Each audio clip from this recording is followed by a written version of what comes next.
जी शिंदे साहब आप आगे बढ़ो, मिलिंद जी देवरा साहेब आप आगे बढ़ो।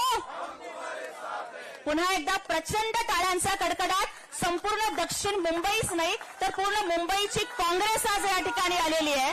काँग्रेसला भगदाड पाडून आज या ठिकाणी एकनाथजी शिंदे साहेबांच्या नेतृत्वावरती विश्वास ठेवून आदरणीय मिलिंदजी देवरा साहेबांसारखं काँग्रेसचं एक युवा नेतृत्व आज शिवसेनेमध्ये आलंय। त्यांचं मनपूर्वक सगळ्या शिवसैनिकांच्या वतीने स्वागत। लंबे समय से चल रही राजनीतिक खींचतान के बाद पूर्व केंद्रीय मंत्री मिलिंद देवरा ने आखिरकार कांग्रेस छोड़ ही दी। वे महाराष्ट्र में सत्तारूढ़ शिवसेना में शामिल हो गए हैं। उनके इस्तीफे की घोषणा उस दिन हुई जिस दिन कांग्रेस पार्टी ने लोकसभा चुनाव से पहले समर्थन जुटाने के लिए पूर्वोत्तर से 6200 किलोमीटर की यात्रा शुरू की। नमस्कार, मेरा नाम है चंदन झा और आप मुझे वार्ता समाचार एवं मेट्रो वार्ता के डिजिटल प्लेटफॉर्म पर देख रहे हैं। मिलिंद देवरा ने मीडिया से बातचीत में कहा कि उन्होंने इस्तीफा दे दिया है क्योंकि वह विकास के पथ का समर्थन करना चाहते हैं। पता नहीं कौन से पथ का समर्थन करेंगे, फिलहाल वो विकास की बातें कर रहे हैं। हालांकि ऐसे कई कारण हैं जिनके चलते उन्हें उस पार्टी से मींस कांग्रेस से नाता तोड़ने का फैसला लेना पड़ा, जिससे उनका परिवार 55 वर्षों से जुड़ा हुआ था। कांग्रेस के दिग्गज नेता मुरली देवरा के बेटे मिलिंद देवरा ने 2004 और 2009 में मुंबई दक्षिण सीट जीती थी। वे 2014, 2019 और 2019 के चुनाव में शिवसेना के अरविंद सावंत से हार गए थे। यहां तक कि उन्होंने निर्वाचन क्षेत्र को वापस जीतने पर ध्यान केंद्रित करने के लिए 5 साल पहले अपने लोकसभा चुनाव अभियान के बीच में ही मुंबई कांग्रेस अध्यक्ष का पद भी छोड़ दिया था। देवरा के करीबियों ने मिलिंद देवरा और महाराष्ट्र कांग्रेस के नेताओं के बीच बढ़ते मनमुटाव को उनके इस्तीफे के पीछे एक महत्वपूर्ण कारण बताया है। ऐसा लगता है कि पार्टी आंतरिक असहमति की स्थिति में उन्हें पार्टी छोड़ने के लिए प्रेरित किया। उनका यह फैसला महाराष्ट्र में पार्टी की चुनावी रणनीति को नया आकार दे सकता है। कांग्रेस की बदकिस्मती के बीच देवरा का जाना पार्टी नेतृत्व के निचले स्तर के साथ गांधी परिवार के अलगाव और उनकी दुर्लभता को भी उजागर करता है। यह पार्टी के युवा नेता स्वीकार नहीं कर पा रहे। मिलिंद देवरा ने हाल ही में विपक्षी गठबंधन का हिस्सा शिवसेना यूबीटी द्वारा मुंबई दक्षिणी सीट पर दावा करने पर नाराजगी जताई थी। वे चाहते थे कि पिछले 2 चुनावों में सावंत से हार के बावजूद यह सीट कांग्रेस के पास बनी रहे। पार्टी बदलने के बाद देवरा कथित तौर पे बीजेपी और शिवसेना समर्थकों के संयुक्त वोट शेयर के साथ मुंबई दक्षिण में जीत हासिल करने के लिए आशान्वित है। सूत्र बताते हैं कि अगर बीजेपी यह सीट जीतने में सफल होती है तो देवरा को राज्यसभा सीट की पेशकश की जा सकती है। तो यही है विकास का रथ, पद पाना और सत्ता में जाना। बड़े कारोबारियों के साथ देवरा के संबंधों के कारण उन्हें एकनाथ शिंदे के नेतृत्व वाली शिवसेना का भी समर्थन मिला है। केंद्रीय मंत्री के रूप में अपने कार्यकाल के दौरान देवरा आर्थिक मुद्दों पर एक उदार आवाज थे और व्यापार और दिल्ली के राजनीतिक हलकों में उनके घनिष्ठ संबंध भी रहे। दक्षिण मुंबई लोकसभा क्षेत्र में मराठी और मुस्लिम मतदाताओं का एक अच्छा मिश्रण है। इस पर बीजेपी के राहुल नार्वेकर और मंगल प्रभात लोढ़ा की भी नजर है।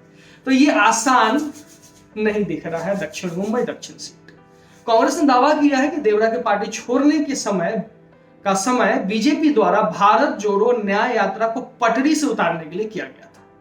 मिलिंद देवरा सिर्फ एक कठपुतली है। वहीं कांग्रेस के महासचिव जयराम रमेश ने कहा कि मुरली देवरा की उन्हें चिंता है कि यह मौजूदा शिवसेना का सीट है। वह राहुल गांधी से मिलना चाहते थे और उन्हें सीट के बारे में बताना चाहते थे और यह भी चाहते थे कि मैं इस बारे में राहुल गांधी से बात करूं। जाहिर तौर पर यह सब एक दिखावा था। उन्होंने जाने का मन बना लिया था। उनके जाने की घोषणा का समय स्पष्ट रूप से प्रधानमंत्री द्वारा निर्धारित किया गया था। यह हालांकि ये वीडियो मैं जयराम रमेश का ढूंढ नहीं पाया, मैं नहीं दिखला पाऊंगा आपको।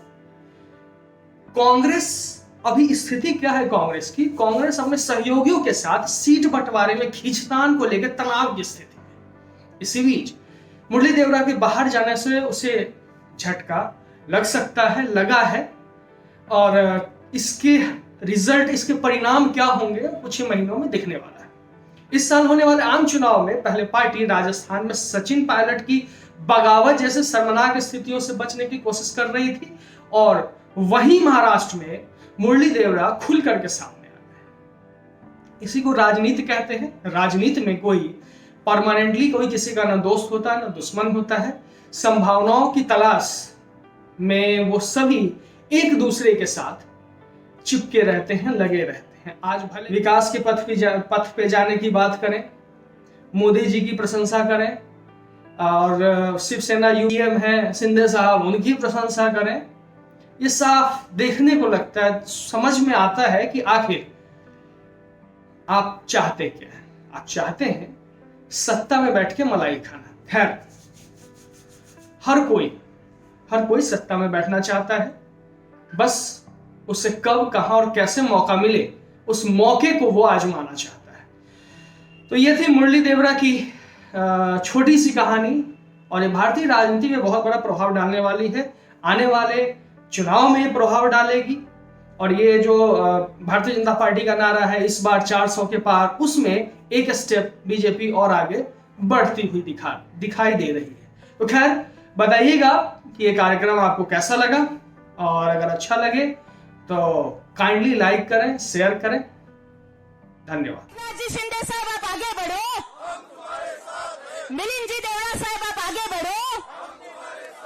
पुन्हा एकदा प्रचंड टाळ्यांचा कडकडाट संपूर्ण दक्षिण मुंबईच नाही तर पूर्ण मुंबईची काँग्रेस आज या ठिकाणी आलेली आहे। काँग्रेसला भगदाड पाडून आज या ठिकाणी एकनाथजी शिंदे साहेबांच्या नेतृत्वावरती विश्वास ठेवून आदरणीय देवरा साहेबांसारखं काँग्रेसचं एक युवा नेतृत्व आज शिवसेनेमध्ये आलंय। त्यांचं मनपूर्वक सगळ्या शिवसैनिकांच्या वतीने स्वागत।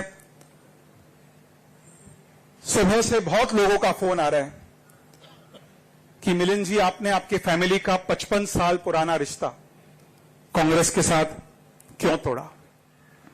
मैं एक बात कहना चाहता हूं सबसे पहले कि मैं पार्टी के सबसे चैलेंजिंग दशक, सबसे चैलेंजिंग डेकेड में मैं पार्टी का लॉयल रहा हूं। अफसोस की बात है कि आज की कांग्रेस और 68 की कांग्रेस, जब मेरे स्वर्गीय पिताजी ने इस पार्टी में शामिल किया हुआ, और 2004 की कांग्रेस जब मैं इस पार्टी में शामिल हुआ, दोनों कांग्रेस में बहुत अंतर है, बहुत फर्क है। यदि कांग्रेस और यूबीटी और सकारात्मक सुझावों और मेरिट और योग्यता को महत्व देते तो आज एकनाथ जी और मैं यहां नहीं बैठे होते।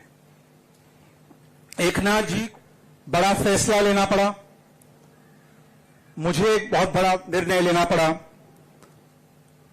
और आज जो अफसोस की बात कि वही पार्टी जिस पार्टी ने 30 साल पहले, जब देश के पूर्व प्रधानमंत्री डॉक्टर मनमोहन सिंह जी देश के वित्त मंत्री हुआ करते थे, the same party that ushered in economic reforms 30 years ago is a party that is abusing industrialists, abusing business